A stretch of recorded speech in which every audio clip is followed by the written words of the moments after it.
Assalamu alaikum wa rahmatullahi wa barakatuh. May peace, blessings and mercy of Allah be on all of you. We start today's program with a recitation of the Holy Quran. أعوذ بالله من الشيطان الرجيم بسم الله الرحمن الرحيم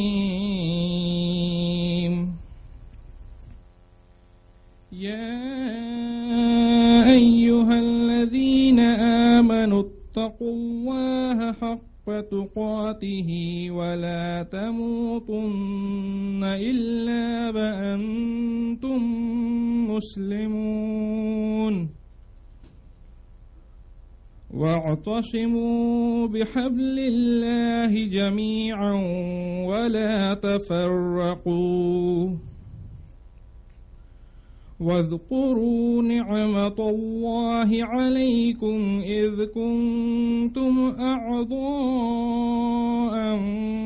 فألف بين قلوبكم فأصبحتم بنعمته إخوانا وكنتم على شفا حفرة من النار فأنقذكم منها كذلك يبين الله لكم آياته لعلكم تهتدون صدق الله العظيم.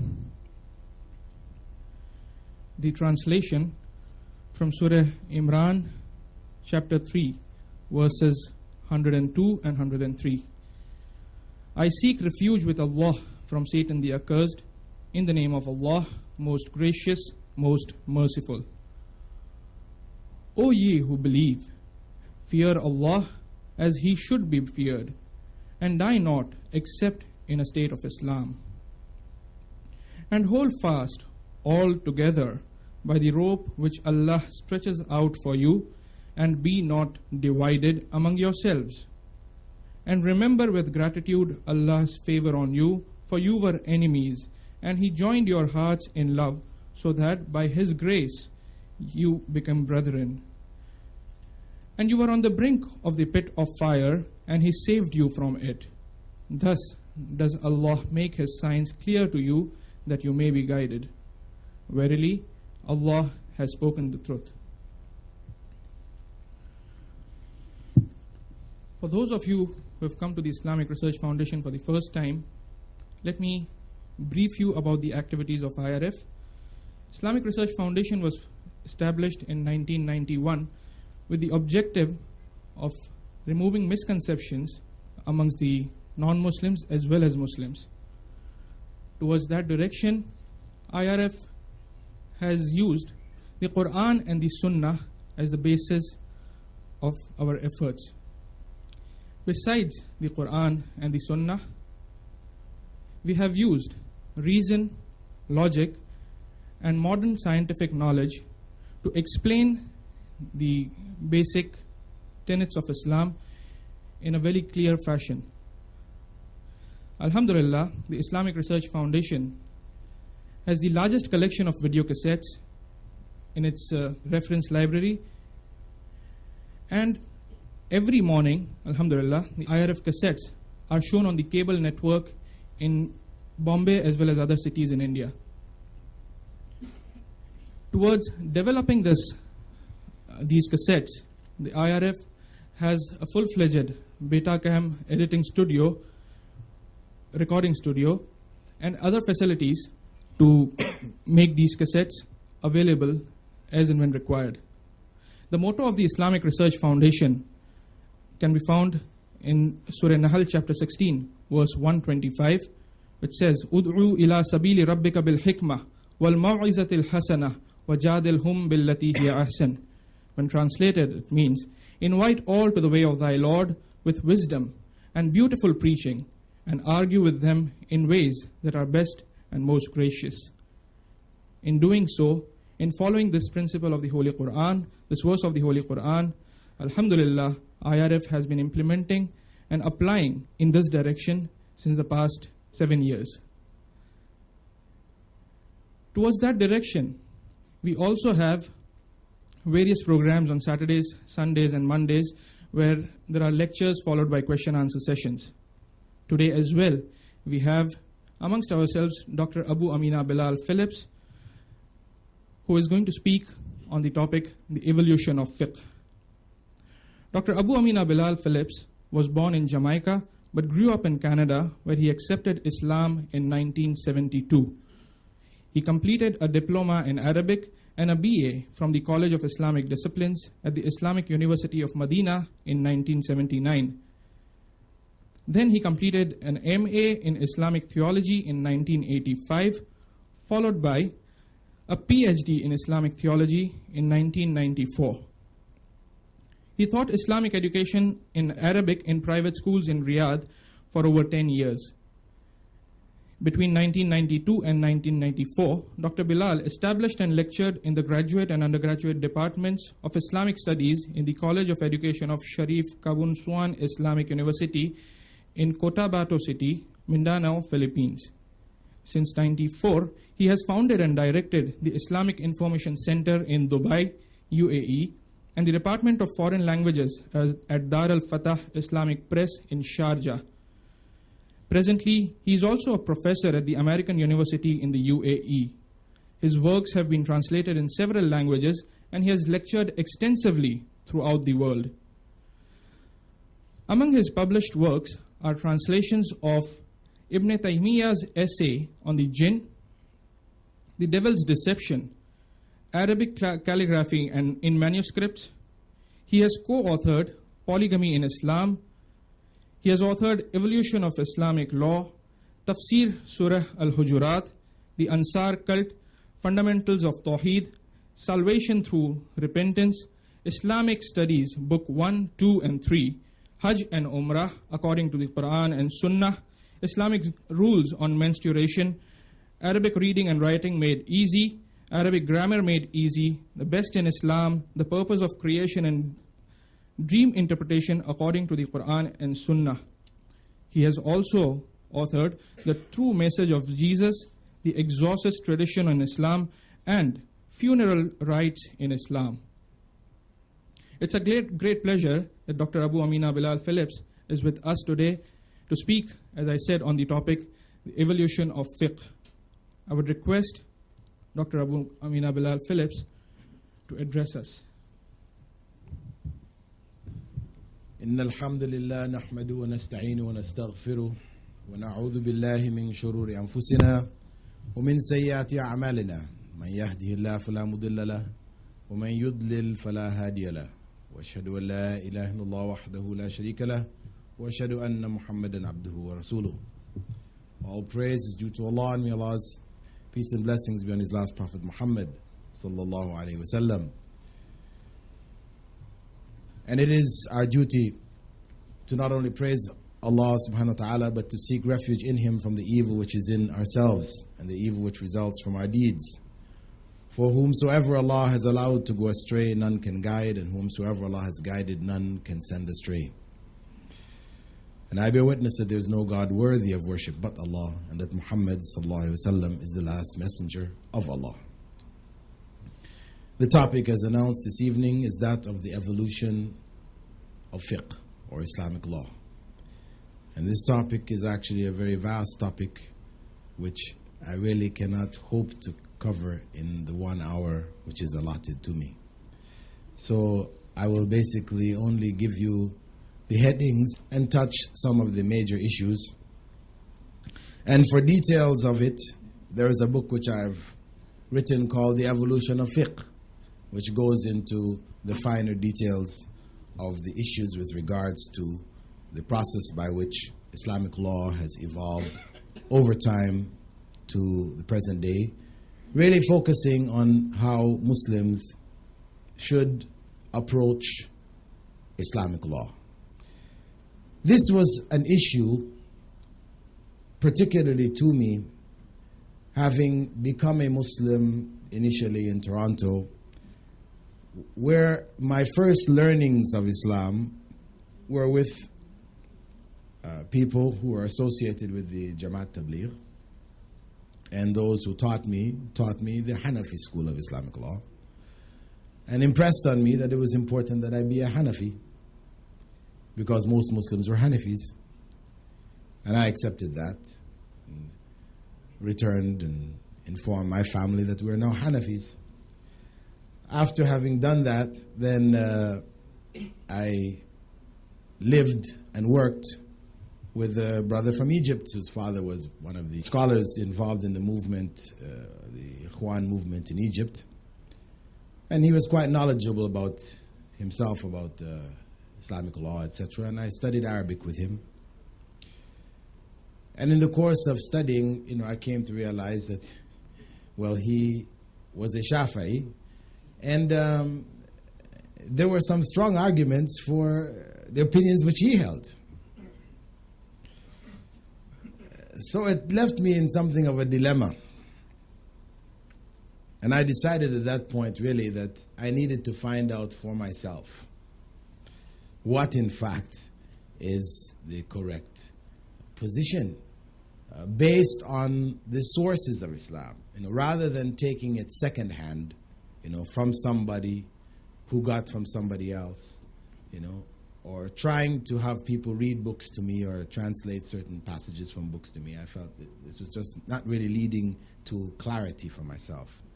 So I felt it was necessary to go and study for myself. And alhamdulillah, I applied to study in Medina, as was mentioned in the introduction, and I learned Arabic there and studied in the university. And I got an understanding, a clarity about Islam from its sources, which laid to rest for me the problems which existed in my mind as a new Muslim, wherein I found myself in a position where I was forced to accept things which I had rejected as a concept in Christianity. I had rejected the idea that God is three and yet one at the same time. This was something which was quite illogical. And I knew and realized that what Christians were doing was they were turning off their sense of logic, their sense of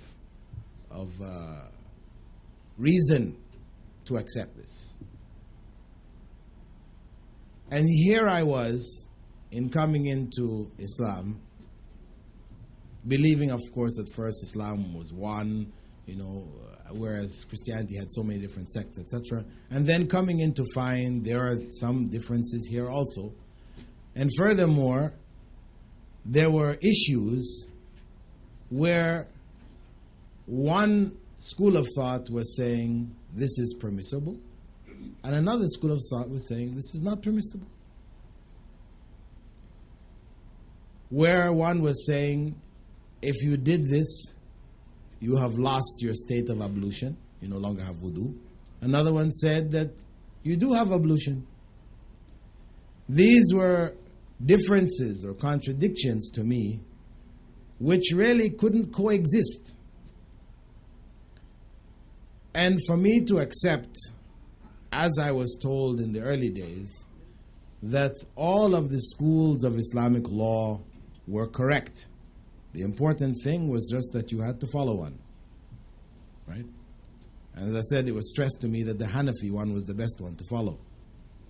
But the key was you had to follow one. But they were all correct. It meant then that I had to accept that it is possible for a person to be in a state of wudu and yet not be in that state of wudu at the same time. I said, this was something my brain told me this can't be. My mind told me this was not something possible. But if I was to accept blindly this idea that yes, it's all correct, then this is in fact what my brain had to do. I had to turn off my brain. I had to stop thinking. Don't think about this. You just accept it and carry on. So, alhamdulillah, through my own personal studies in Medina and elsewhere, I got the clarity which resolved these issues for me. And having understood that, then I tried to pass that information on to others. This is, we could say this lecture is an extension of that. The book which I wrote on the topic, I think, really covers it in far greater detail than I would possibly be able to do this evening. But I can say briefly that from the very beginning, the resolution of the conflict of the differences amongst the schools of thought led to and has led to two extreme attitudes. One in which some people have totally rejected the schools of Islamic law altogether as being irrelevant. And what that has led to, where people have not got disciplined Islamic legal background, is deviation. Because the human mind now starts to make judgments and interpretations without a solid foundation. The other extreme was that these schools were divinely ordained and one had to be chosen. And this also historically had led to a fanaticism in the Ummah, some of the effects of which we will discuss later. But it became a part and parcel of the problem of cultural Islam among Muslims, where the foundations of Islam, the Quran and the Sunnah, no longer played the major role that it did in the lives of the early Muslims. Instead, it became, the decisions were made based on opinions of opinions of opinions. So when a person was confronted with or presented with something from the Quran or from the Sunnah, the response would be, I'm a Hanafi. We Hanafis don't do this. Or I'm a Shafi'i, and we Shafi'is don't do this. This would be the traditionalist response. And in fact, when we actually go to the root of many of these issues, we will actually find that the Hanafi school never took this position, and the Shafi'i school never took that position.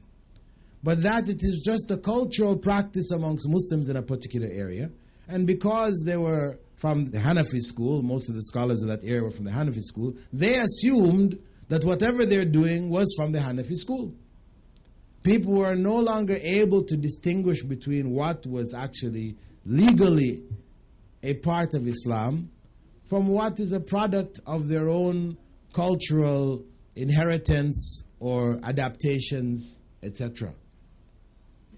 This is one of the major problems I feel facing the Muslim world today. And one of the points I think we need to look at before actually going into the issues of the evolution of law is really what is meant by fiqh, Islamic law itself. Now, when we use the term sharia and we use the term fiqh, these in the minds of most people are synonymous. But the fact of the matter is that they are not. There is a distinction, a clear distinction between the two. They are interrelated, but they are not one and the same. The fiqh, or the sharia, we can say briefly, represents the totality of divinely revealed laws. What is from the Quran and what is from the Sunnah, what is based on revelation. And as such, it has the quality of not changing with time. The Sharia is fixed. It is fixed. It will not change. It cannot change. Muslims are not allowed to change it.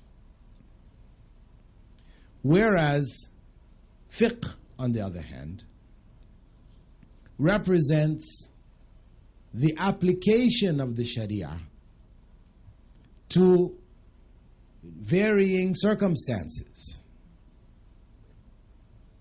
taking different parts and aspects of the Sharia and applying it where needed in the various human circumstances, locations, experiences. So what we're talking about in the case of fiqh is not divine revelation, but human interpretation. And this is why the basis of this issue of even the term fiqh itself is from a hadith reported in both Sahih al-Bukhari and Muslim, that Prophet Muhammad ﷺ had said, مَنْ يُرِدِ اللَّهُ بِهِ خَيْرًا يُفَقِّهُ فِي الدِّينِ, that whoever Allah wishes good for, He gives him fiqh of the religion, gives him a deep understanding. Fiqh meaning to understand, a deep understanding of the religion. So fiqh is human reasoning in the application of the Sharia. Either the direct application of the Sharia or the application of the goals of the Sharia. Now, a principle which is based on understanding, human understanding, is one which is changeable, because human understanding will vary in time. Any given issue that we attempt to deal with will be according to the knowledge that is available to us. And 10 years from now, 20 years from now, our knowledge may change. For example, the issue concerning smoking is an issue which is a pressing issue plaguing the Muslim world today. Plaguing the Muslim world today. Cigarette smoking is at the peak in the world in the Muslim countries today. They did surveys in Turkey. They found that in primary school, that well over 50% of the children were smoking. This is primary school. So you can imagine what the situation of the adults is, the smoking. Now the ruling which was made concerning smoking 500 years ago, when tobacco first came to the Ottoman Empire, and the scholars made a judgment on it. They made a judgment based on the information available to them. They looked at smoking, and they looked at the effects to see what effects there are. If there are any negative effects, then they could make their ruling on the basis of it. What they found was that the only harm that they could see coming from smoking was it produced bad breath. The smoker's breath is well known. In the West, there are many products which are sold to cover it. sprays people use in their mouths, etc., so that the smoker's breath will not be as noticeable. So they went back to the Sharia to find a ruling from the Sharia with regards to things which cause bad breath. And what they found, of course, are authentic hadiths from Prophet Muhammad ﷺ, in which he said, those who eat garlic, raw garlic and onions, should not come to our masjids. Those who eat raw garlic and onions shouldn't come to our masjids. It produces bad breath. Uncomfortable. When somebody turns to you in salah and says, Salaam alaikum wa rahmatullah, he's been eating garlic, onions, very, very uncomfortable. So to protect the prayers, people who are in their prayers from the harm which will come, Prophet Muhammad ﷺ said, don't come to our masjids. Pray at home. Now, anything which is going to deprive you of the additional benefits of praying in the masjid in Jama'ah, which is 25 to 27 times greater than praying at home, it has to be something disliked. So this is how the scholars extracted the ruling. This is disliked. So from the disliked status, makruh, of eating raw onions and garlic and going to masjids, they took that ruling and applied it to smoking. So 500 years ago, they ruled that it was makruh. There were scholars, even from that time, one should mention, that still held that it was haram. But the vast majority went with the position that it was makruh.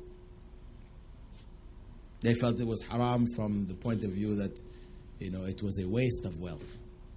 It was just destroying a person's wealth. There was no benefit in it. It was extravagance. 500 years later, the Surgeon General of the United States of America announced in 1979, 1980, that it has been conclusively proven medically that smoking causes cancer. This knowledge was not available 500 years before to the Ottomans. So once Muslims now have this new information, then one can no longer say, well, smoking is makruh and just carry on. Why? Because, the scholars of the past said it was makruh, finish. No. Our knowledge is different. The information we have today is not what they had. So we now have to go back to the Sharia and see what is the ruling in the Sharia regarding things which cause death or cause major harm. Cancer is death or devastation, physical, medical devastation. And, of course, the rulings are very clear. The rulings, whether it be in the Quran, لا تقتلوا أنفسكم, or from the Sunnah, whoever kills himself will find himself in the hellfire, killing himself over and over again the same way, Sahih Muslim. Or Al-Muslim man salim al-Muslimuna min lisanihi wa yadi. Very clear, a Muslim is one from whom other Muslims are safe from his hand or his tongue. This person smoking, they've shown people who get what they call secondary smoke, they're as liable to get cancer as these people who are smoking themselves. Because even the smoke that the smoker takes, his is filtered. What's going into other people's lungs is unfiltered. So all of these things point to the fact that smoking is haram today. This is the correct ruling with regards to smoking. So this is a process now. Is that Islam changing? No, Islam hasn't changed. Has the Sharia changed here? No, the Sharia hasn't changed. The Sharia was used to get the ruling makruh 500 years ago, and the Sharia is used to get the ruling haram today. Because our knowledge has changed. This is fiqh. Our knowledge has changed. And this is what provides the Islamic legal system with a flexibility which makes it applicable to all places and times. Because this is a question which is commonly raised to us. How can we expect to apply Islam, which was taught some 1,400 years ago, How can it possibly be relevant to us in the 20th century, going into the 21st century? As if one were to take the laws of Britain, the Magna Carta, the laws of America, the American Constitution, and to take these and try to apply it today, there are many parts of it which human society would reject outright. In the American Constitution, it states that a black man is 3/5 of a white man. This is the Constitution of the United States of America. The best brains of America put that together. This is something rejected. That white people are superior to non-whites. So, when one looks at the legal systems from the West, one can see obviously that they're not applicable today. What they've had to do is they've had to cancel. The Constitution is still there, but they've canceled all the sections which were recognized later to be, humanly incorrect, it was inhumane or whatever. They had to cancel these sections. It's not a matter of applying it sometime here and, because there can never be a time when it is acceptable to say that one group of people are, by heredity, due to the color of their skin, inferior to another group of people. That was a belief held at that time, and the Constitution was a product of that belief. So that's why it is not applicable today, because those laws, those legal systems, were the product of human reasoning. As such, there will be amongst it some good things, because Allah has given us some consciousness. And we have inherited, over the generations, even the peoples of Christian Europe, etc., through the Torah, the laws of the Torah have been inherited into their legal systems to some degree. So, to the degree that these things have been inherited, there is truth there. So the legal systems of the past will not be totally irrelevant, but will be largely irrelevant. Whereas Islamic law will be applicable for all times, because the foundation, the Sharia, has been prescribed by Allah, who created human beings and knows how human beings will change. It addresses the very nature of human beings. So those laws are universal laws, which are not limited to any place or any time. Whereas the human component, the fiqh, this will be human effort to reason and to apply those laws over time. And these laws which have come out of the fiqh, these we recognize as being changeable. We are not bound by them. Where they're applicable, we utilize them. Where they're no longer applicable, we leave them. They're still based on Sharia, so it doesn't mean that they are irrelevant in their totality. The Sharia still is relevant. That aspect is still applicable where similar circumstances arise. Now, having understood this distinction between fiqh and Sharia, we can look briefly at how fiqh has evolved from the time of the Prophet Muhammad ﷺ until ours. The Sharia has not evolved. We said because it is fixed. The Sharia is divine revelation. This is what guided Prophet Muhammad ﷺ. During the time of his prophethood, he was guided by divine revelation. But at the same time, he did make some ijtihad. Ijtihad meaning striving to come to conclusions by way of analysis, using deductive reasoning. This ijtihad existed even in the time of the Prophet Muhammad sallallahu alaihi wasallam. He made ijtihad, practiced fiqh, as well as his companions. They also practiced fiqh.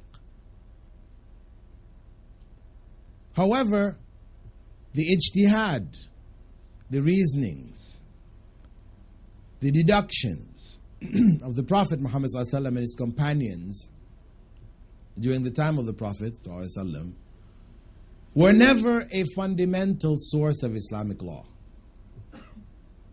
The fundamental source was the Sharia,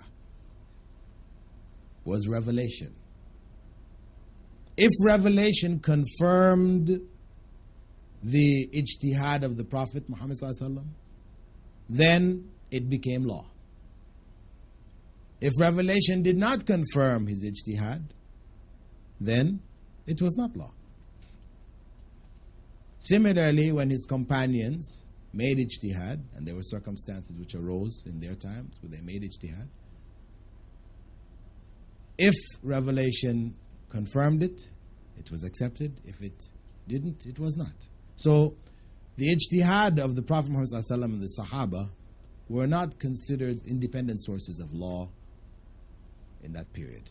Revelation was the main source. Just as a brief example, when we speak of ijtihad of the Prophet Muhammad sallallahu alaihi wasallam, we know his decision concerning the prisoners after the Battle of Badr. He asked his companions, what should we do with them? They gave different opinions. He chose one of the opinions, and then Allah corrected him and said that it was more suitable to do this. Which was one of the opinions of the Sahaba. That was to execute them. He chose mercy, let them go, ransom themselves, etc. But Allah corrected that ijtihad and said no, they should have been executed. The Sahaba, we know that Prophet Muhammad ﷺ told them after the battle of the trench, the Khandaq, and they were to deal with Bani Qurayza, the Jews who had treacherously supported the pagans of Mecca to create a rare action against Muslims. They were to go to Bani Qurayza to tackle their fortress and punish them for what they did. That the Prophet Muhammad ﷺ told the Sahaba, the leading group that went ahead, that they should not pray Salatul Asr except in the vicinity of the fortress of Bani Qurayza. When the time for Asr came on the way, the Sahaba differed.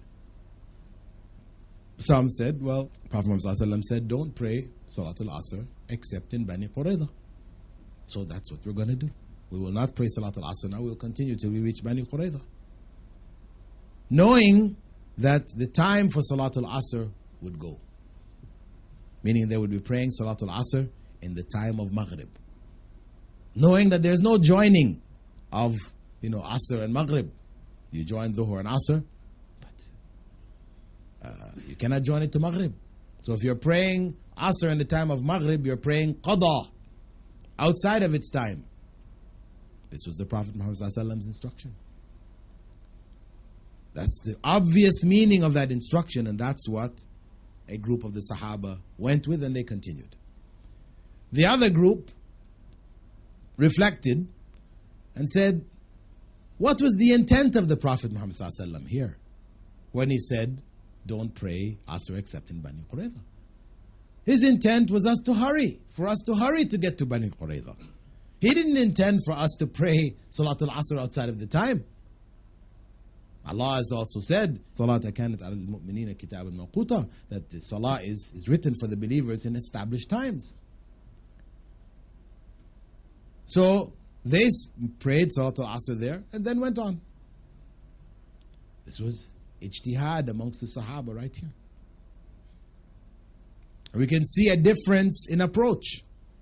Some of the Sahaba favored taking the statements of the Prophet Muhammad as they were.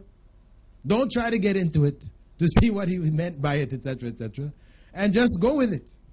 And others said, well, we need to try to understand what was he intending here, That there must be a reason for him to tell us to do this thing which seems to go against whatever else we've known. This is two differences in approach. And these two differences you will see developing themselves, through the evolution of fiqh till our times. Now, after the time of the Prophet Muhammad ﷺ, in the first era, which is known as the era of establishment, or the time of the righteous caliphs, which is still within the 7th century, we find that through the practice of the Sahaba, the fiqh, or the principles of fiqh,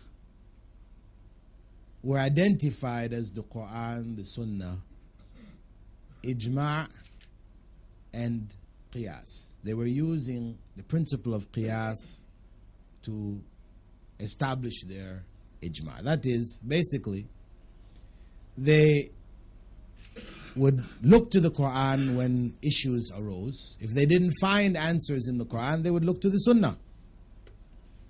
And in looking in the Quran, even if they found an answer, they would also check in the Sunnah, because really, though one looks first at the Quran, one cannot ignore the Sunnah, because the Sunnah is revelation, and the revelation has to be looked at in its totality. And Allah has said in the Quran, وَأَنزَلْنَا إِلَيْكَ الذِّكْرَ لِتُبَيِّنَ لِلنَّاسِ مَا نُزِلَ إِلَيْهِمْ, that we revealed to you the reminder of the Quran in order that you would clarify for the people what was revealed for them. So the Sunnah cannot be separated from the Quran. Though you begin your research in the Quran, you cannot stop there if you find what you think is the answer. You still have to go to the Sunnah, because these two are inseparable. They cannot be separated. So they would check in the Sunnah to see if there was further clarification. And if they didn't find their answers in the Quran and the Sunnah, then they would gather, suggest some possible solutions, and whatever they all agreed on, this then became the law or the ruling for that time. And that was that principle of that consensus of opinion came to be known as ijma'. But now, when they were giving their opinions, they were not giving their opinions in a fashion which was unrelated to the Quran and Sunnah. They would still go back to the Quran and Sunnah to see some kind of implications. And from these implications, they were giving their opinions. So there was a kind of deductive reasoning happening here. And that deductive reasoning is what is referred to as qiyas. So qiyas was in operation there. Though the biggest issue or the biggest methodology was what they refer to as ijma'. But the foundation of it was still qiyas. People were not, coming out of the blue, not related to Quran and Sunnah at all. We could say at that time that the madhab, or the school of thought, was really the school of thought of the caliph, the khalifa. Whatever he decided on finally, this is what everybody followed. And we know there were other opinions. Omar radiallahu anhu differed with Abu Bakr radiallahu anhu during his khilafah. But he kept his opinion to himself. Abu Bakr made a decision concerning this, so he went ahead and did it. But when he became caliph, then he changed it. And everybody was obliged to follow the decision that he made.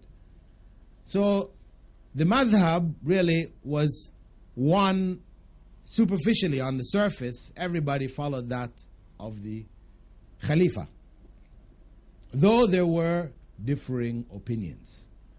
The differing opinions were tolerated.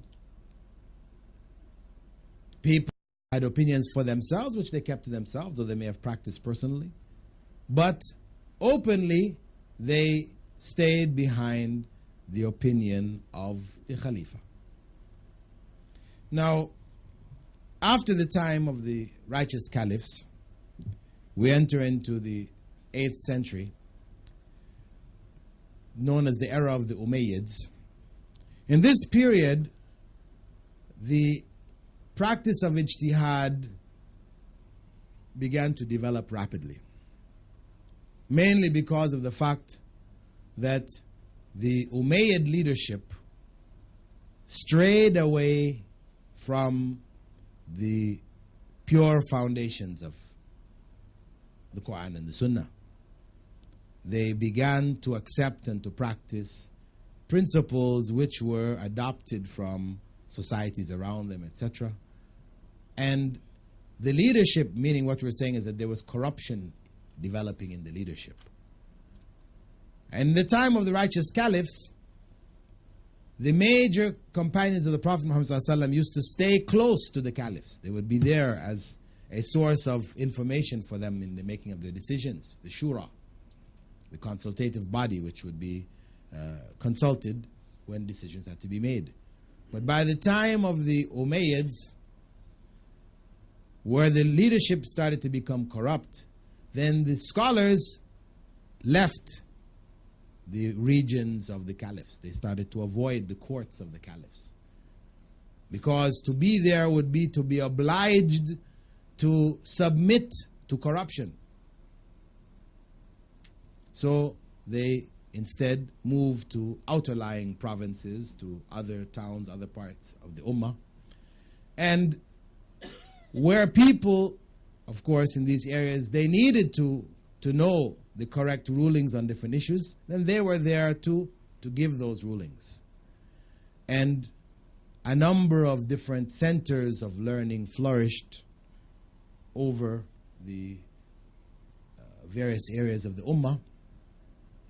And the science of hadith, the authentication of the statements of the Prophet ﷺ, evolved because of the sectarian splits which were taking place at this time. The Shia, the Khawarij were splitting off, and in defense of their positions, some of their members were fabricating traditions to give support to their deviant beliefs and ideas, etc.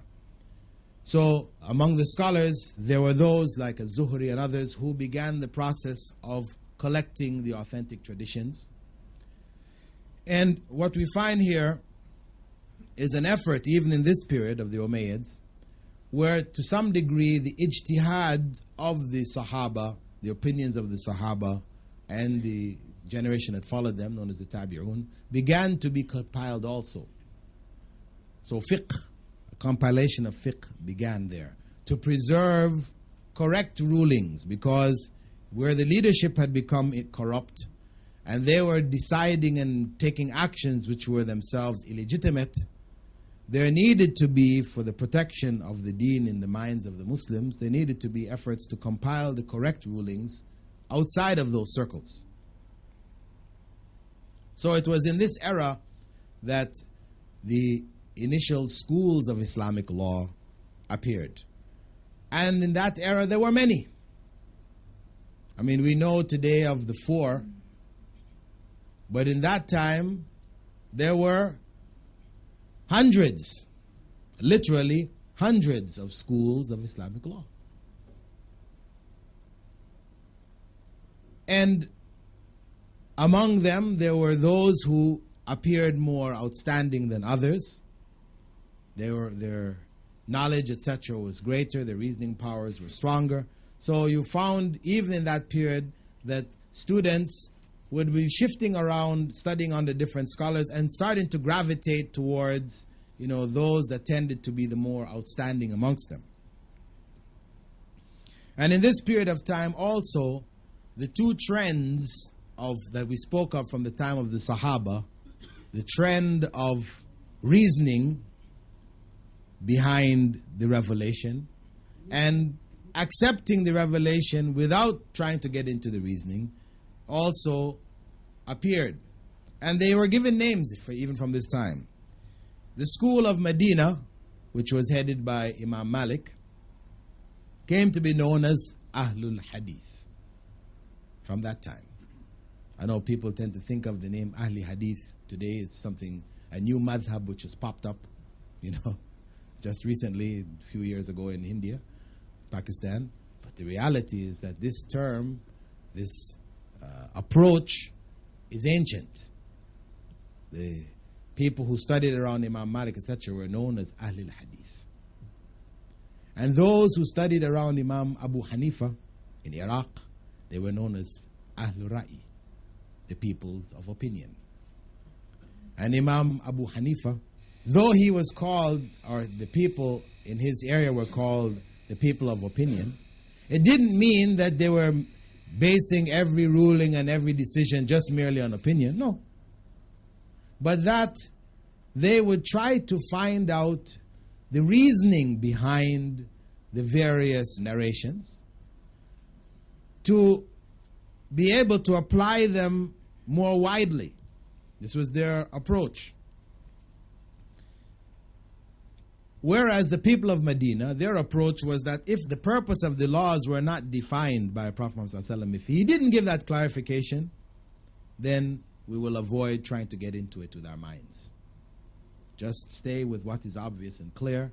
We know we're on the safe and clear path. That was their approach. So when people would sit in the circle of Imam Malik and they would ask questions, what if, right? Imam Malik would tell them, please go to Iraq and speak with the what-ifers. What they were called the what-ifers in Arabic, Ara'aita iyun, right? Because they would begin their questions with Ara'aita, what if, so and so and so. So Imam Malik would say, go over there. You want to deal with what's real and in front of you right now? This has happened, what do we do? I say, I can give you a ruling for this, based on this hadith, so and so and so. But what if? No. You go to Iraq. Okay. Now, we had in the era following it, and what we should note here is that in this period, as I mentioned, students of learning, the scholars themselves traveled, and they sat under various scholars. They did not limit themselves to any of the major scholars. In the era following it, the era of the Abbasids, this process of traveling and studying under different scholars widened even more. And you found, for example, Muhammad ibn al-Hasan al-Shaybani, one of the main students of Abu Hanifa. He is amongst the narrators of Al-Muwatta, meaning he memorized Al-Muwatta in its totality. And he is among the major narrators of Al-Muwatta. He studied under Imam Malik. Imam Shafi'i himself was a student of Imam Malik through his early days, until Imam Malik died. Then he went to practice law himself. He went to Yemen. There he was accused of Shiite leanings and brought to Iraq for judgment. Defended himself. Whilst he was there, he sought to study under the students of Imam Abu Hanifa. So he studied under Muhammad and Abu Yusuf. He studied under them and gained knowledge. And from that, he wrote a book called Al-Hujjah, which became his compilation of fiqh rulings. Then he went to Egypt to study under Imam Al-Layth, who was the contemporary of Imam Malik. But by the time he got to Egypt, Imam Al-Layth had died, Al-Layth ibn Sa'd. So he studied under the students of Imam Al-Layth. And he stayed there. And there he wrote a new book called in which he changed more than 50% of the rulings he had made in Al-Hujjah. He didn't have any problem. He changed his opinion. And he settled there in Egypt, and that became the center of the school known as the Shafi'i school afterwards. And he made a statement, interesting statement, that Imam Al-Layth was a greater faqih than Imam Malik. And he is one who studied under both. He can make that statement. He said, but Imam Layth's students caused his school to be lost.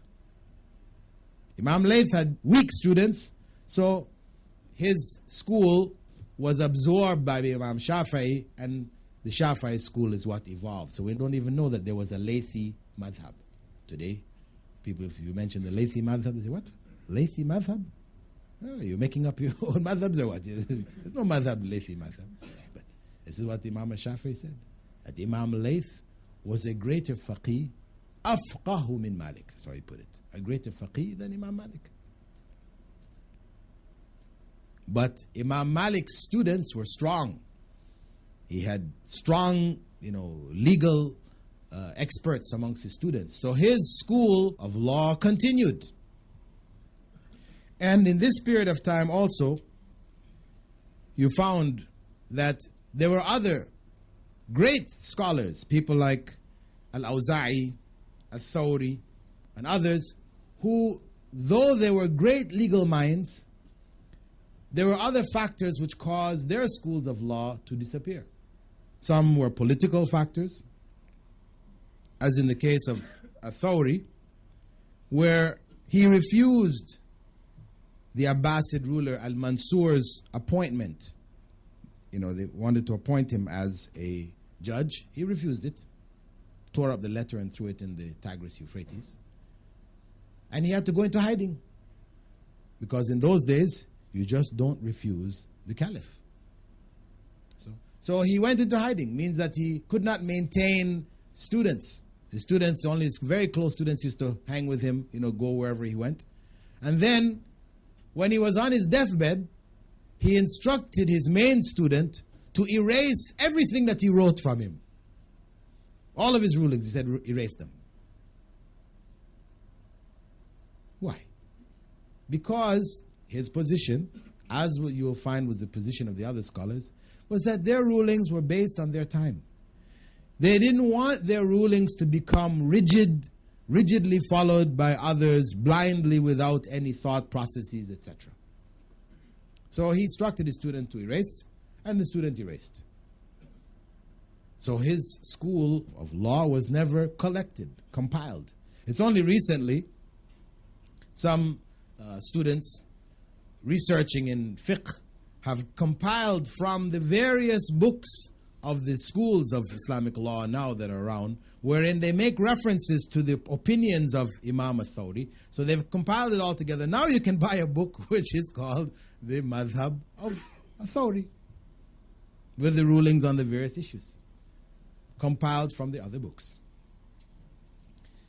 Similarly, we had Al-Awza'i, whose madhab was very strong in the area of Syria,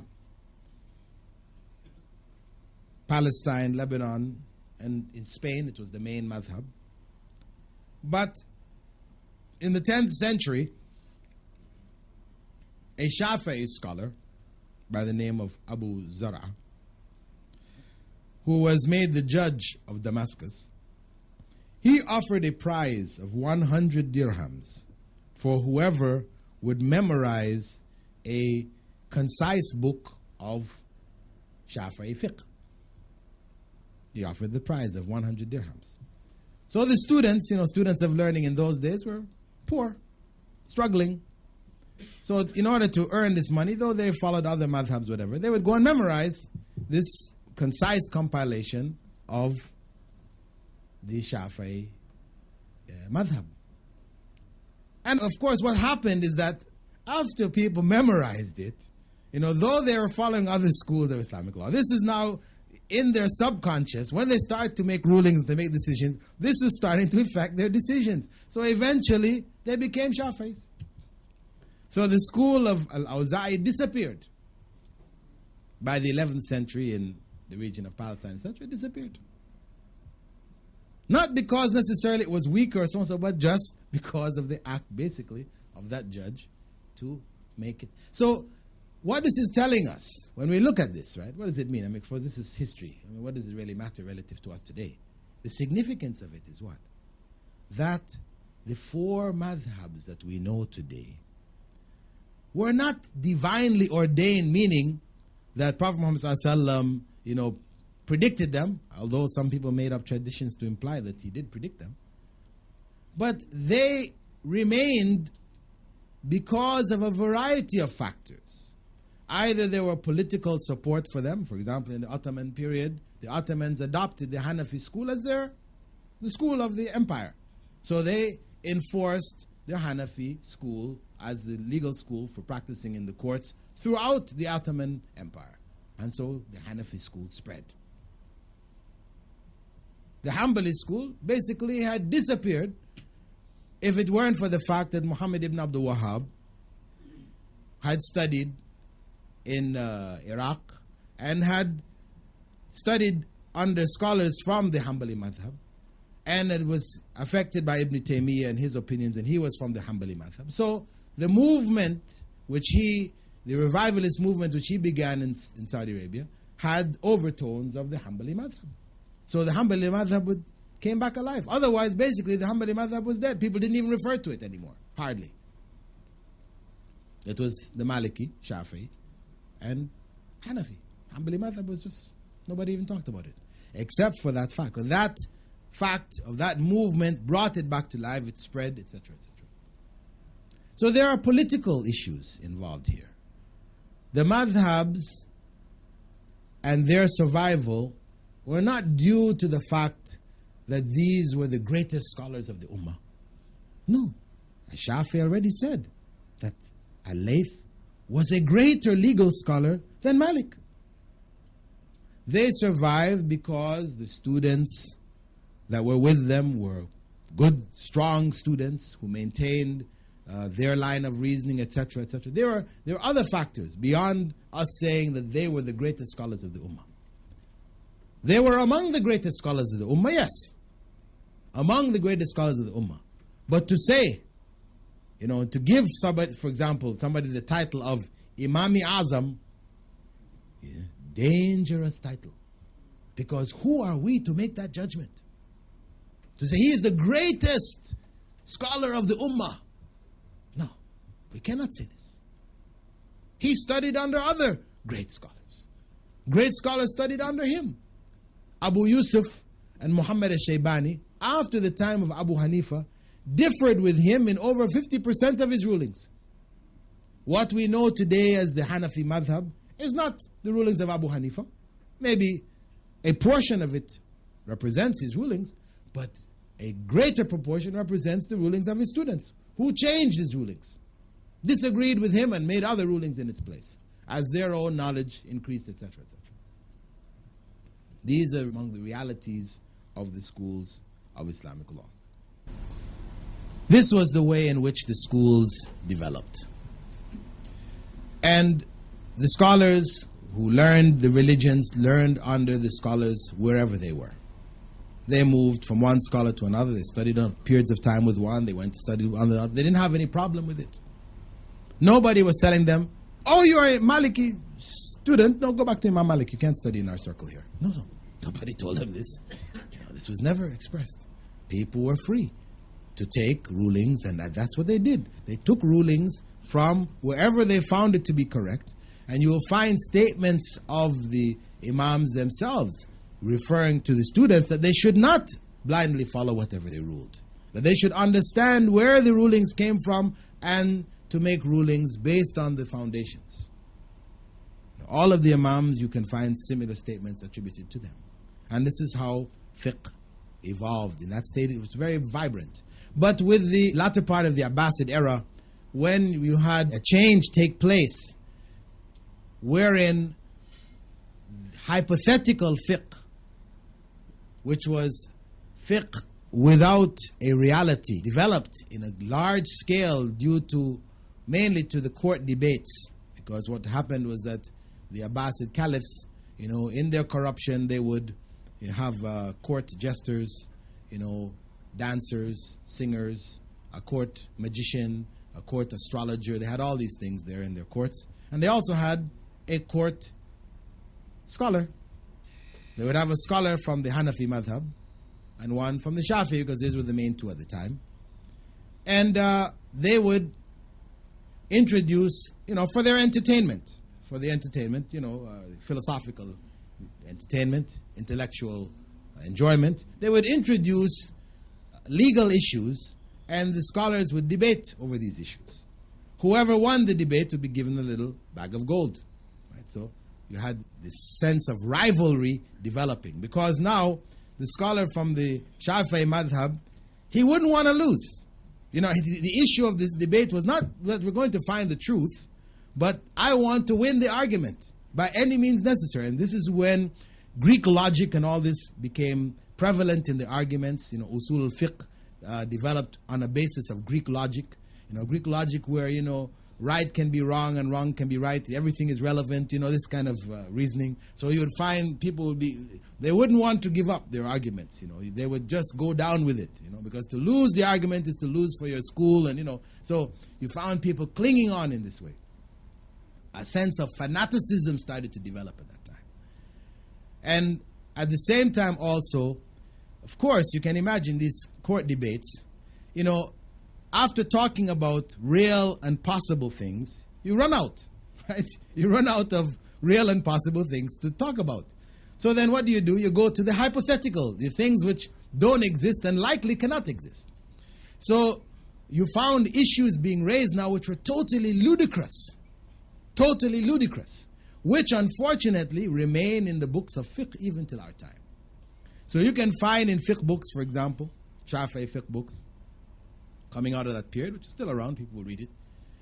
Scholars, discussing the issue. If a person passed wind into a bag and closed the bag, right? Passing wind breaks your wudu, to pass wind. Right? So if you pass this wind into a bag, then close the bag, and carried it with you, and at a later point you made your wudu again, and then you opened the bag and the wind came out, is your wudu broken? This is ludicrous.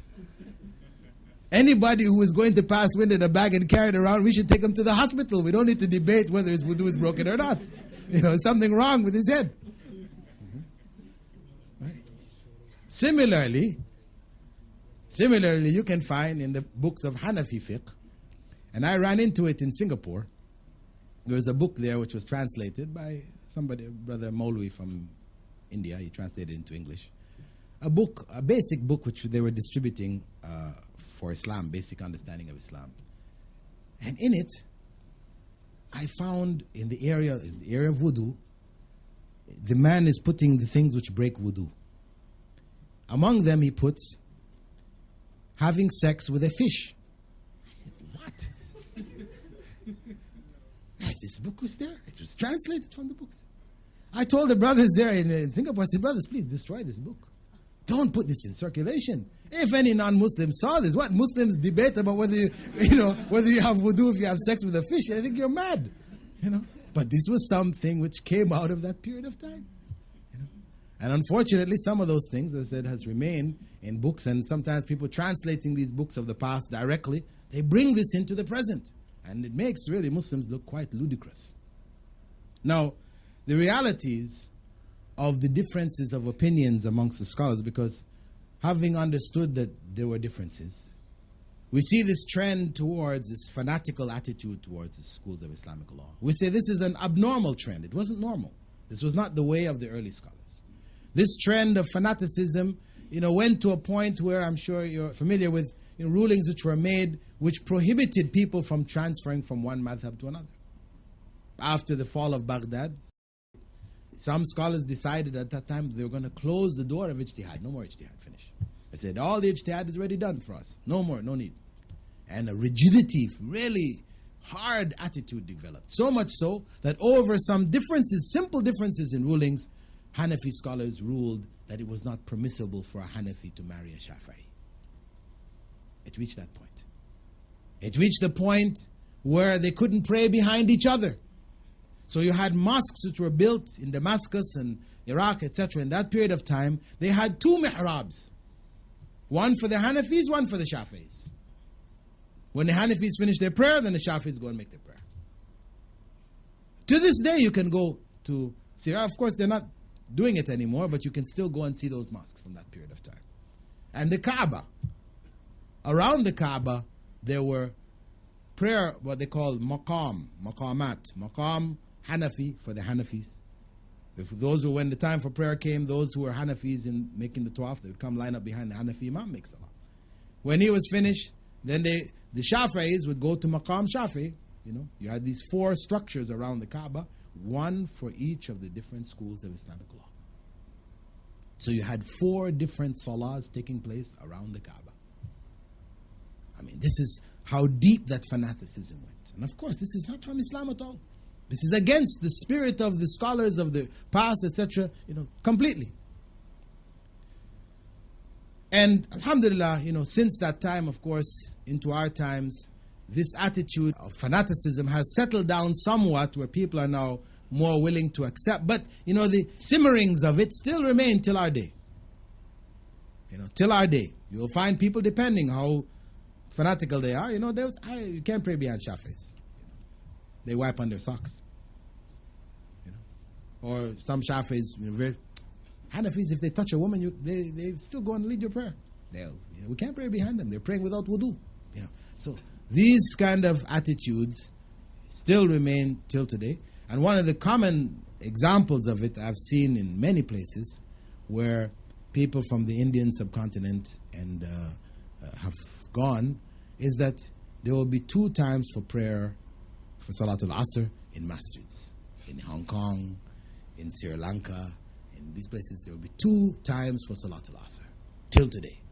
So you'll have, if they have Shafi and Hanafi Jamaats, they'll have 2 different Jamaats going in the masjids. Of course, this is a leftover from that era of fanaticism. Now, when we go back and look at the differences which existed amongst the scholars of the past, we have to come to some understanding as to why they differed. If they all were basing their rulings on the Quran and the Sunnah, then why were they differing? The realities is, one, that the Arabic language itself had different implications. Some words had dual meanings, so scholars would take different interpretations on the meanings. And you had also words which had both figurative and actual meanings. Some words may have dual meanings. The difference between having a dual meaning, like the word qur, which means the menses of the woman, as well as the period of purity between menses. This is 2 distinctly different meanings. They can't be one and the other. Whereas you had some other words like lams, lamastum, which comes in the surah concerning touching of women. Lams, this idea of touching, it had 2 implications. One, touching, literally touching, and the other one, which meant sexual relations. It was a metaphorical way of referring to sexual relations. So some scholars went with the metaphorical meaning, some went with the literal meanings. You also had grammatical differences, words having different grammatical implications, which would lead to different conclusions. And then a big area of difference was that of the hadith narrations. The hadiths were collected after the time of the great scholars. The great scholars of law were in the 8th century, early 8th century. The collections were in the late 8th century, 9th century. This is when the collections of hadith took place, major collections. So what you found then is that there were many early scholars who were not aware. They made rulings based on what hadith was available to them. And naturally their rulings would differ from those who found other hadiths. Some had different conditions in terms of when they would accept the hadith. For example, in Iraq, because there was a lot of the fabrication of hadith took place in Iraq. So the scholars of Iraq were very, very particular. They wouldn't accept hadiths which had single chains of narrations. They would only accept if it had a number of chains, what they called a hadith, which was mashhur. If it was an issue which went against an obvious text of the Quran, with some other principle which was already established, they would not accept any change in that principle unless the narration which was brought to them was mashhur, with having a number of narrations. So this is a condition they set. Other scholars favored, for example, the sunnah of the people of Medina, what they call Amal Ahl al-Medina, over hadith narrations, because they felt that these actions, and what was done by the people of Medina, they were the descendants from the time of Prophet Muhammad ﷺ, that what was done, what was common in Medina, was carried on by them. So this was a sort of a natural way in which the sunnah was carried on. So they would give precedence to it over hadith narrations, where the hadith narration may not be supported by a number of other evidences, but a single hadith narration, which seemed to go against the practice of the people of Medina, they will favor the practice of the people of Medina. But they also had principle of qiyas. This is where the biggest differences arose. Because the principle of qiyas, now you're dealing with human reasoning. And scholars had different ways, different approaches to reasoning. Some developed principles which were acceptable by some and not by others. So you had different principles which evolved, reasoning principles of istihsan, istislah, istishab al-asl. These were different principles which developed in different schools. There was a similarity. There were aspects of qiyas, really. There were aspects of qiyas, or reasoning around qiyas. But they employed slightly different approaches. Some scholars rejected ijma', like Imam Ahmad, for example. He rejected ijma'. He said, whoever claims ijma' is a liar. That was his opinion. Ijma' from the time of the Sahaba, okay. But go beyond that time, there was always scholars who differed. So to try to claim ijma' and make a principle on the basis of it, he said, no. He wouldn't go with that. He said, I would prefer to follow a da'if hadith, a weak hadith, than to go to ijma', the claim of ijma'. So these were differences in approach. So these differences led to a difference in rulings. So what is their situation? They made their ijtihad. Prophet Muhammad ﷺ had said that whoever makes ijtihad, man ijtahada, فَأَصَابَ فَلَهُ أَجْرًا. Whoever makes ijtihad and is correct gets 2 rewards. And whoever makes ijtihad and is wrong, they get 1 reward. So for them, alhamdulillah, they made their effort and they're rewarded for their effort. But for us today, what is our responsibility? Our responsibility is to try to go with, as best as we can, what is correct. This is our responsibility. If in the area that we are, the scholars are Hanafi scholars, we study under them. But we are, in essence, we could say we are from the Hanafi school, based on that scholars that we studied under. And there's nothing wrong with that. In that, the scholars of the Hanafi school of Islamic law strove to apply the Quran and Sunnah in the various regions that they were. And the efforts that they made cannot be denied. We have to recognize them. We have to utilize them where they are applicable. But if we find some ruling which doesn't seem applicable, and in another school we find a ruling more applicable, then we shouldn't hesitate to take that other ruling. Because it is ijtihad of human beings. And they committed errors. Their errors are forgiven because they were making ijtihad. So we cannot blame them for their errors. But if we realize that there was an error here because a hadith wasn't available or whatever, then it is wrong for us to blindly follow, just saying, because we are Hanafis, then we're just going to follow it. We just ignore this other one. No, this is not correct. When Imam Malik was asked by his students, if a person followed a Sahabi in everything that the Sahabi did, would he be in the correct path? Would he be on the correct path? Imam Malik's answer was no. Unless that Sahabi was correct. Because the truth is one. Meaning, he is saying that you cannot blindly follow a Sahabi.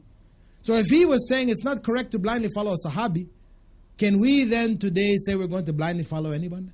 No. The only one who was protected from error was Rasulullah sallallahu alaihi wasallam. He was protected from error. He is the one that we can follow blindly. Anyone else, we have to weigh their rulings, their opinions based on the Quran and the Sunnah. This is the correct methodology in dealing with the issues of the schools of Islamic law. Today we have to be tolerant. If a person chooses not to follow a madhab, but to study under whoever is available, without identifying, saying that I am a Hanafi or I am a Shafi or whatever, he chooses not to. This is right. No one should be coming and saying to him, you are deviant. Your imam is shaitan. You know, if you don't have an imam of the 4, then your imam is shaitan. You know, this is not right. This is not right. What about the many scholars of the past who were not students of these 4 imams? What are we going to say? Their imams were shaitan also? No, this is nonsense. At the same time, if a person chooses to follow one of the schools of Islamic law, this is the area that they're going to study in, this is the scholars that are available to them, this is what they prefer to study. Again, no one should come and tell them, this is deviation. You cannot follow a school of Islamic law. No, you have to be free of any schools. No, this isn't correct either. If they wish to do that, it is their option. They're following the scholars. Because even the person who says, I'm not following any of the schools, they're following scholars. They're going to follow scholars. Because none of us has the ability to go back to the sources and extract all the laws right back from zero again. None of us. Knowledge of the Quran and the Sunnah to the degree to do that. No. We're going to depend on scholars. So if the scholars are from Ahli Hadith, or known leading scholars like Sheikh Nasruddin Albani or others, whatever, they're still following scholars. And the point is, if they start to take the kind of position that if Sheikh Nasruddin said this, then that's it, finish. I don't want to hear you other, no, I don't want to hear any other opinion. This is it. Sheikh Nasr said it, finish. This Ahli Hadith scholar, he said it, finished. That's the end of argument. Then you've become a blind follower. No different from the others that we spoke about, who were blindly and fanatically following. We have to maintain an open mind. Blind following for us is prohibited. Of course, in practice, we will follow the rulings of the scholar who is we trust in our area, whatever, we're following him. He says this. You know, if we ask him for the evidence, he explains. It's too complicated for us to understand, then what? You follow him, you trust him, you know. He's not a corrupt individual. He seems to be a righteous man, etc. You trust him. Based on your trust of him, you follow him. So in practice, it's a kind of blind following, though, isn't it? In practice. But your mind is not in the mindset of blind following. Meaning that if another scholar comes to visit and he explains this particular issue in a different way, that you don't say, oh, no, I don't want to hear. No, my scholar already told me this. No, you keep your mind open. Hear what he has to say. If he brings evidence and so and so, and then in the end, you see, this seems to be more correct. Then what is on you now? To follow that one. If this one seems, after the explanation itself, to be more correct, then that's what you are obliged to follow. What appears, this is your own ijtihad. What appears to you to be the most correct. Not according to your desire, not necessarily what is most pleasing to your desires, but what appears to be the most correct based on the fact that so-and-so, he brings some evidence. Here's Quran, he brought hadith, he brought so-and-so, and so-and-so. Or the other one is just giving an opinion. You know, maybe he brought an ayah from the Quran, but no hadith. So you can see there's a quantitative difference here. Okay? So this one appears to be more correct, then that's the one you go with. Because even in any of the given schools, you will find also differences of opinion. In the Hanafi school, you will find difference of opinion. You can find Hanafi scholars whose position was that with every movement in Salah, you should raise your hands. Yeah. There's Hanafi scholars who held that position. They were not the majority, but they were among the Hanafi scholars. So the point is here, in the end, we have to keep that kind of openness, where we try to follow the deen to the best of our ability, based on the best of our knowledge. This is what Allah will hold us accountable for. And this requires, as I said in the beginning, tolerance. Tolerance of difference of opinions. That people will hold different opinions. And if their opinions are based on evidence, etc., then we have to respect their right to hold those different opinions. If it's just based on desire, then we have a right to tell them, well, listen, this is not correct, brother. You know, if you're going to take a position, it should be based on some kind of evidence. We have Quran and Sunnah. This is our religion. It's not just opinion without foundation. So, in summing up this massive topic, which I've just touched on, the position that the Muslim should take with regards to the schools of Islamic law is that they are the efforts of the great scholars of the past. down to the present. They made tremendous efforts to implement the Sharia for us. They made rulings. We are obliged to respect them, because wherever a person doesn't respect the scholars, the Prophet ﷺ said, whoever doesn't respect the scholars is not of us. We are obliged to respect them. We should not speak disparagingly against them. If they made mistakes, they were human beings. Everybody makes mistakes. As the Prophet ﷺ said, كُلُّ بَنِي آدَمْ خَطَّأ. All of Adam's descendants make mistakes. So we look at them as human beings, great scholars of the past who made this effort, handed it down to us. It is our responsibility to take benefit from it, not to reject it. But if a person chooses to focus on one school as the main area from which he studies, that is his right to do so. If he chooses not to, that is also his right to do so. And if we are able to disseminate this kind of approach, then inshallah we'll be able to remove some of the differences, some of the bad feelings which exist amongst the Muslims merely over this madhab fanaticism. Assalamu alaikum wa rahmatullahi wa barakatuh. Jazakallah khair, Dr. Bilal, for this informative talk on evolution of fiqh. Now we begin the question and answer session. Please pose your questions limited to the topic only. For the brothers in the multipurpose room, library and the reception area, we'll have one question from that side, one from the auditorium, and one from the ladies' side, alternatively. We begin the first question from the ladies' side. Assalamu alaikum, brother. Walaikum salam. If students of Abu Hanifa have changed his rulings, where are the original rulings? The question was, if students of Abu Hanifa changed his rulings, where are the original rulings? These original rulings are recorded in the books of fiqh. Because when Abu Yusuf or Muhammad al-Shaybani, or Zufar changed their rulings, they would mention, Abu Hanifa was of this opinion, but we are of this opinion, based on this hadith or this line of reasoning or whatever. So the original rulings of Abu Hanifa are recorded in the early books of fiqh till today. I mean, among the clear rulings, some people, if they hear this, they say, what?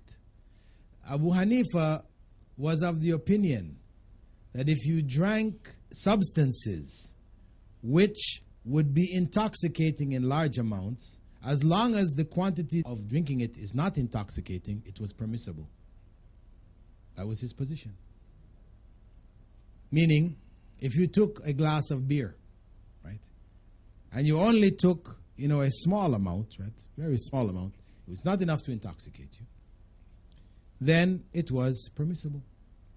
I shouldn't say beer, but beer-like substances. I mean, things which are clearly alcohol, okay, there was no difference about it. But substances which were in the early stages of fermentation, which meant if you drank enough of it, you could get intoxicated from it. But small amounts of it would normally not intoxicate you.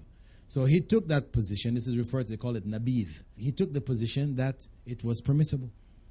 But his students, Muhammad and Abu Yusuf, rejected that position. They went with the hadith, ma askara kathiruhu fa qaliluhu ahram. Whatever intoxicates in large amounts, small amounts of it is forbidden. Can we have the next question from the brothers in the auditorium? Can a layman make ijtihad? And if he has to make ijtihad, what he can do? Question, can a layman make ijtihad?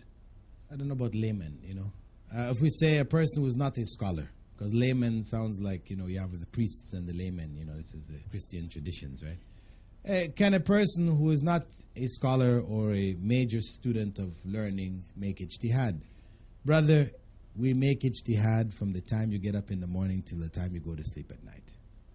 You make ijtihad. You're going to be making decisions based on information that you have. Circumstances arise in your life which you don't know the answer for. You think back, well, what should I do here? And you make a decision. I think it's this way. And you go. This is your ijtihad. We try to find out as much as you can based on what you learned earlier. So this is your ijtihad. So there are different levels of ijtihad. Right? Each and every person is going to do some ijtihad in his or her lifetime, no matter how ignorant he may be.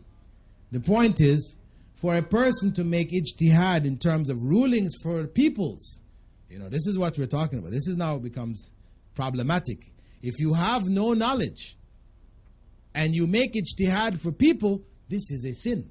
Prophet Muhammad ﷺ said, 2 judges are in the hellfire and 1 in paradise. 2 judges are in the hellfire and 1 in paradise. The judge who knows the correct ruling but rules against it is going to hell. The judge who makes a ruling without knowledge is going to hell. And the one who goes to paradise is the one who makes his ruling based on knowledge. This is the principle by which we say the ijtihad of the ignorant is unacceptable, it's sinful. Ijtihad meaning ijtihad for people. That's why we refer to him as a judge, meaning he's judging between people, making a ruling which people are going to follow. But for you on an individual level, what do? You make your own personal ijtihad. May we have the next question from the library? Assalamu alaikum, brother. This is a very basic question which I want to ask. I've got non-Muslim friends also. I mean friends who have converted to Islam. It causes a lot of confusion in their minds. It is that why do we have to name ourselves like Ahlul Hadith or Salafi or many of this thing when it is, not directly proved through Quran and Hadith. In fact, there are verses which says, Huwa sammakumul muslimin, and Ya ayyuhallazina amanu. God has referred to us with these names. Qad aflahal mu'minun. It's really creating a lot of problem and confusion. Please clarify. Sorry if I'm hurting somebody, or God forbid me if I'm wrong. Thank you. The idea of labeling oneself, whether it is Haji, because we don't even have to go all the way to Hanafi, whatever. Even Haji, this idea of Haji, it is something which is not from Islam, really. Yes, the person made Hajj, but to take it as a title now, where you identify yourself Haji Sab, Haji. Islamically, it is creating this whole issue of a person making Hajj. They have a special status now in the society. And perhaps there are people who never made Hajj who are closer to Allah than this person. May receive more reward for their intention to want to make Hajj than the person who went and made Hajj. So we cannot make these kind of judgments, put these kind of labels. But if we take it down to the level of Hanafi or Shafi'i, so on so, these terms were used in Arabic initially just to identify the school under which the person studied. Later on, when it became a fanatical kind of attitude, then people took it as a title. So you'll see the books written in that period, that people were called, so-and-so Hanafi, and then they would identify the school of philosophy that he followed, Ash'ari, or in the Sufi school that he followed also, Shadili, whatever. All these names would be put after his name to identify this individual. But of course, this is really not from Islam. It's really not from Islam. To the degree it is used to identify the person's line of reasoning or line of thought or study or whatever, no harm in that sense. But for people now to take it as a label to define themselves, saying when they ask you, what are you? Instead of saying I'm a Muslim, they say I'm a Hanafi. No, this, of course, Islamically, this is not good. This is not good. Even to say, for example, I'm a Salafi, instead of saying I'm a Muslim, it's I'm a Salafi. These terminologies, they only represent, schools of thought, to try to identify schools of thought, lines of reasoning, principles, to identify oneself by them instead of identifying oneself by Islam. This is error. And it does, in fact, breed divisions in the Ummah.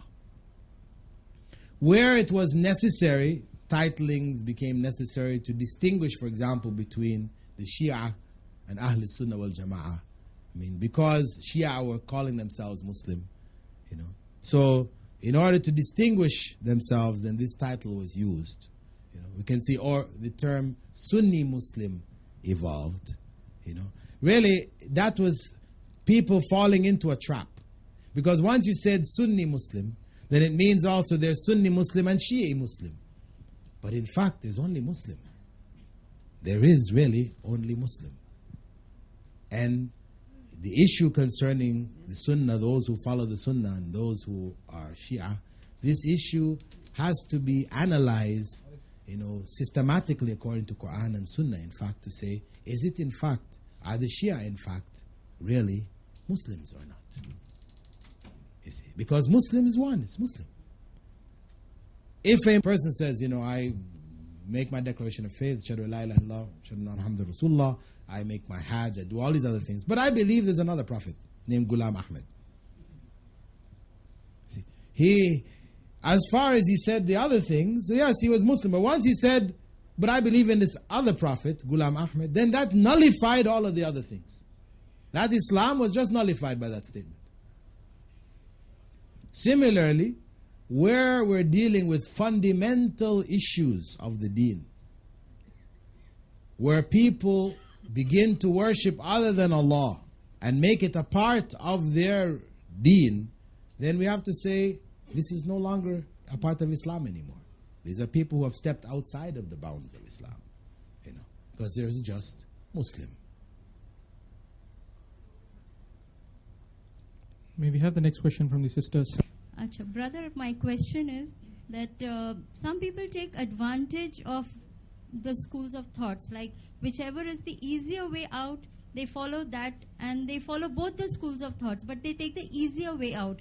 Is that okay? Is it, wrong? Prophet Muhammad ﷺ, whenever he was presented with two things which were halal, what did he do? He chose the easier one. Okay? So from that point of view, if we have two rulings, right? Now both of these, because we're talking about ijtihad now. We're not talking about areas not of ijtihad, where it's a question of evidence. Prophet Muhammad ﷺ said so, and so there's a clear issue here that either you do it or you don't do it. We're talking about an area now of ijtihad, where the scholars have made ijtihad on an issue. If you apply the ijtihad of one school, it will make your life difficult, very difficult. But another school, using their ijtihad, it makes something which is practical. It's applicable in your circumstance. Then, for you to choose what is most applicable is perfectly legitimate. Prophet Muhammad ﷺ said, Yassiru wa la tu'assiru. Make things easy, don't make it difficult. Ad-dinu yusr, the religion is easy. See, from this point of view, when you're dealing with areas of ijtihad, but when you're dealing with areas of Quranic texts, where one school is standing behind, or one opinion is standing behind a clear Quranic text and hadith fully supported, and the other school has an opinion which doesn't have that, and now you're choosing the other opinion. Why? Because it's easier here now. But you know in your heart, really, that one is correct. This is when you're in error. So to follow what is easier, when you know that what is easier is not more correct, this is when you're in error. But if you're following what is easier, more practical to your circumstance, when you're dealing with an issue of ijtihad where both of these are legitimate arguments, then you are following the sunnah of the Prophet Muhammad ﷺ. Is that clear? The next question from the brothers in the auditorium. Assalamu alaikum. Alaikum Which school of thought, according to you, is closest to Prophet ﷺ and his companions? Which school of thought is closest to Prophet Muhammad ﷺ and his companions? I would not try to claim any school of thought is closest. In some schools, they're closer in some issues, and they're farther in others. And in all of the schools, there are areas where they were farther than others. So I would not attempt to claim, and again, once you fall into that bag, you fall into the Imami Azam bag, right? So I would just say that kind of arguments is better to stay away from, because you see, what are you trying to say here? If in fact you bring an evidence, you bring your support to say, well, this school is really closest to, what do you say? Well, everybody should be in this school. You all in the other schools, get out, come on, you're wrong, you come in this one here. No. See, then we've turned into partisanship again. It's better we know that the deen is not complete in any one of the schools. It is in the totality of that effort where the deen is complete for us. We can have the next question from the sister's side. Assalamu alaikum, brother. Alaikum salam. One of my Shia friend, when she was offering salah, I observed that she did not fold her hands, while the other friend who was following Ahle Hadith, she hold her legs so tight as if means there was no gap at all. And I asked for the clarification. She said that the shaitan takes the place. And the men also stand in that way. Well, there are different ways of offering salah. When I went in Saudi, there I was being corrected by many ladies as to which posture I should adopt. I don't know. The posture that they told me was so difficult that I was very conscious about my posture then offering salah. Like the right leg should be on the left leg and the side should be a concave like. So I didn't understand what's the right way. Please clear the concept of offering salah, especially for the ladies. Okay. First thing to note, that because two issues have been raised here. One about the Shia not clasping their hands on their chest or whatever. That is from their school of thought. You can also find it amongst the Maliki school. That portion of the Maliki, people in the Maliki school also pray with their hands to their sides. So, this is another issue. Right? The evidence from the Sunnah indicates that the Prophet Muhammad ﷺ clasped his hands. In fact, Imam Malik in his Muwatta itself described the placing of the right hand on the left. So, though it may be, found in the school among some of the followers that they pray with their hands to their sides, the majority or the abundance of evidence points to other than that this is in fact not correct. In terms of the prayer of the woman, and I know when I first learning about the deen, I announced to my family that I was a Hanafi. I was taught a special salah for the women, right? And there's a salah for women and a salah for men. Now, this salah for women, if one looks at what is being done in the salah, one finds that it consistently goes against the clear commandments of the Prophet Muhammad ﷺ. It is done not on the basis of hadith of the Prophet ﷺ, but it's done on reasoning. This salah was created on reasoning. That the woman being awra, we have to do things so that she will not expose herself as much as possible. Now, this is the line of reasoning behind. So they said when you clasp your hand, they should on their chest to cover the area of the bosom. Right? The fact is, this was for women, this one is for men. But the point is, Prophet Muhammad ﷺ, he did both. He didn't specify one for women, one for men. So the placing of the hands on the chest, this is from the Sunnah. Authentic Sunnah describes him as doing this. The raising of the hand, actually, this is what for the women they're told, no, don't put your hand up, this is, no, you keep your hand down here. But Prophet Muhammad ﷺ did this also. It didn't specify for women. And in the bowing, when going into ruku', they reason that if a woman bows in ruku', 45 degrees, it means that her posterior will be visible. So better she just bows, just part way and touches her hands on her knees. Don't bow completely. But Prophet Muhammad ﷺ said that the man who prayed his salah without making proper bowing, he told him to go and pray again because you didn't pray. This form of bowing is not acceptable. Unless there's something wrong with your back. Your back, you're crippled, something, you've got back problems, then okay, it's allowed for you. Otherwise, if your back is okay, then you're supposed to bow 45 degrees. So that if you put water on your back, it's not going to fall to the front or to the back. 45 degrees. Going into sujood, again they reasoned, If the woman goes into sujood, her behind is up in the air. Oh, not good, not good. So she should crumple down and put her chest on her thighs, elbows on the ground, and huddle herself into this little ball. So nothing of her is visible really, but just this little hump. But Prophet Muhammad ﷺ, he prostrated with his head behind her, and the wives and the women of his time prayed in the same way. And he said, you should not put your chest on your thighs. He said, you should not put your elbows on the ground like a dog. So this mode of prayer is in contradiction to the actual instructions of the Prophet Muhammad ﷺ. When he said, Sallu kamara aitumuni yusalli, pray as you saw me pray, he was instructing the ummah. He didn't say, men, pray as you see me pray. Women, you have this other prayer. No. And if you go back to the early scholars, Abu Hanifa, Abu Yusuf, and the others, they were not teaching this prayer. This is something which came up later on, especially in the Indian subcontinent, from the Ottoman period onwards. This was not in the early scholars teaching this. So, the prayer of the woman is in fact no different from the prayer of the man. And that prayer can be found in the authentic hadith, where there's a compilation known as the Prayer of the Prophet by Nasiruddin al-Albani, which is available here at the bookstore, is distributed. This identifies the method of prayer based on the authentic hadith. My advice would be for you to take that, to follow it, because as far as I've seen, it is one of the best collections of hadith describing the prayer. And as I said, the wives of the Prophet, the women in the time of the Prophet ﷺ, were known to pray as the men prayed. There was no distinction.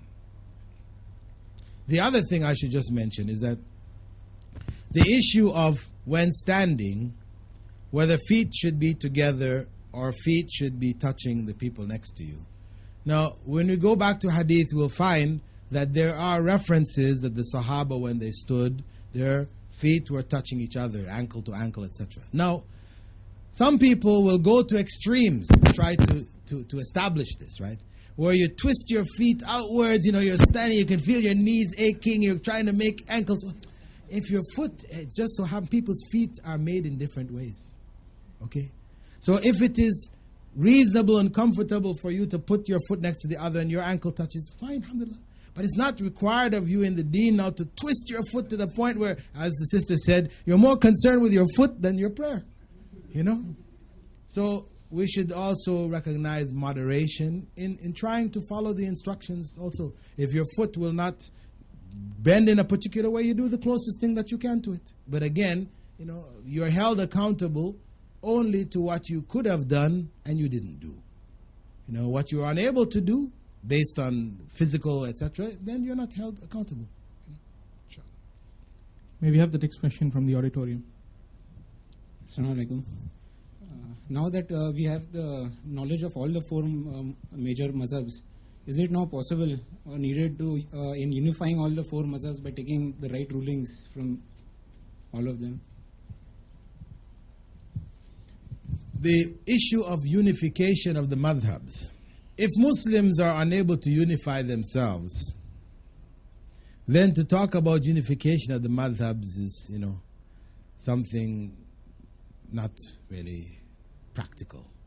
The Muslim ummah is so divided, etc. today, that practically speaking, yes, there is an effort towards unification amongst many of the scholars, meeting in Mecca yearly, jointly making rulings, So there is a body of fiqh which is now being compiled and has been for the past 10, 15 years, where scholars from all the different schools are meeting. There's a majma' fiqhi in Mecca where they meet and different scholars do researches on different issues. They make presentations, they discuss it, argue, and then they put out their rulings.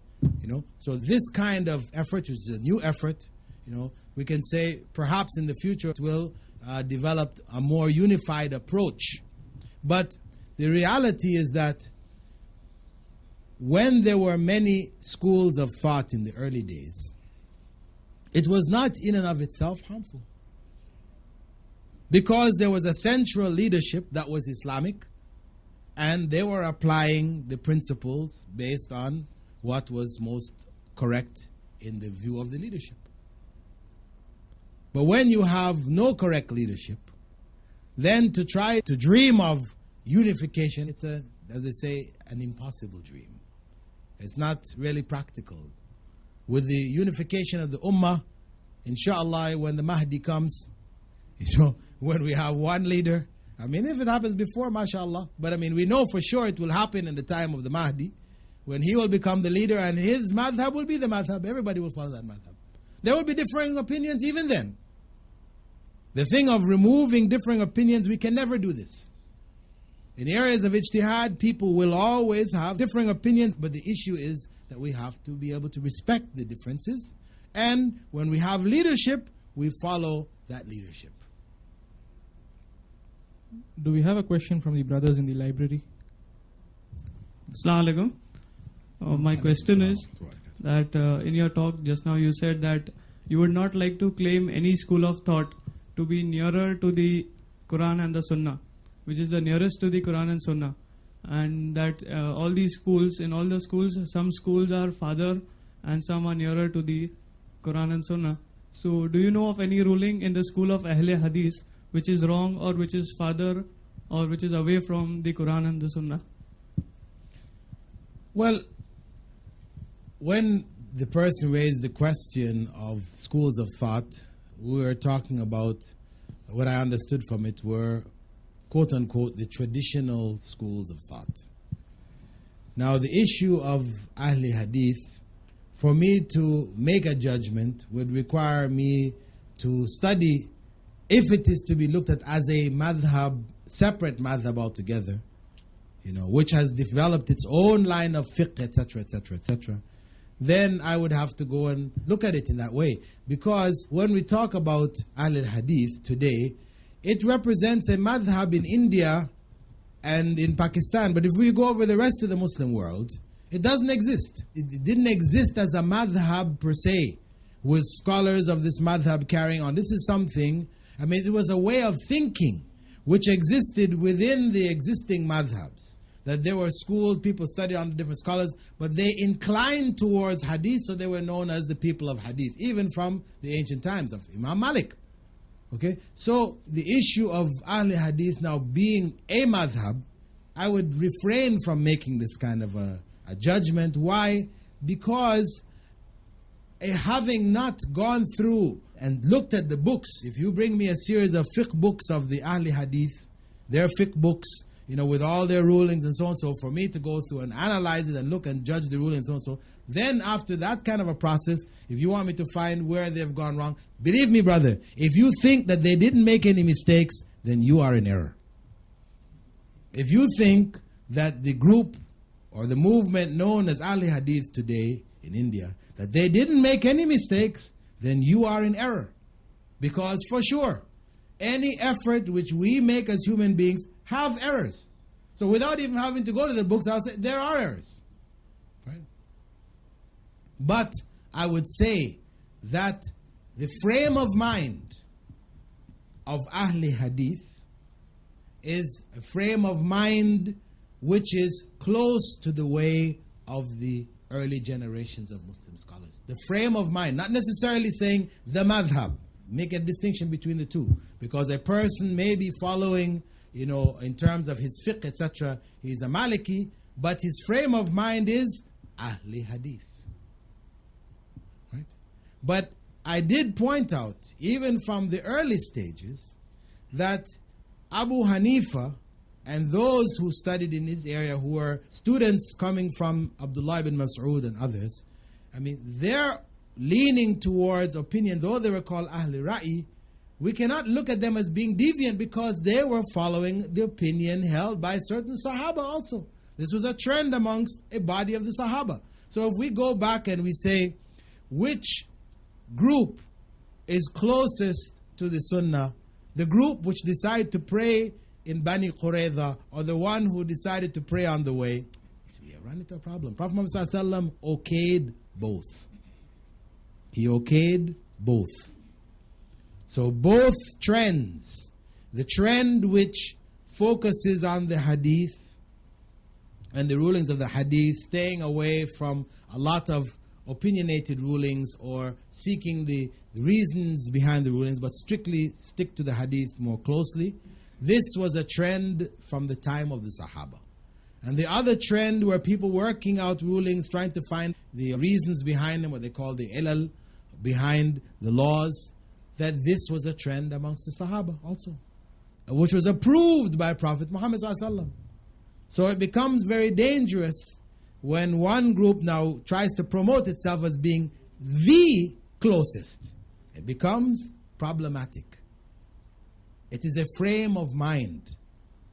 I prefer myself to look at it as a frame of mind. A frame of mind which is that we follow Islam as given to us in the Quran and the Sunnah, as understood by the Sahaba and the early generations of righteous scholars of Muslims. This is the correct, in my view, frame of mind. Whatever school that one follows, that this frame of mind should be the guiding frame behind it. May we have the next question from the sister's side?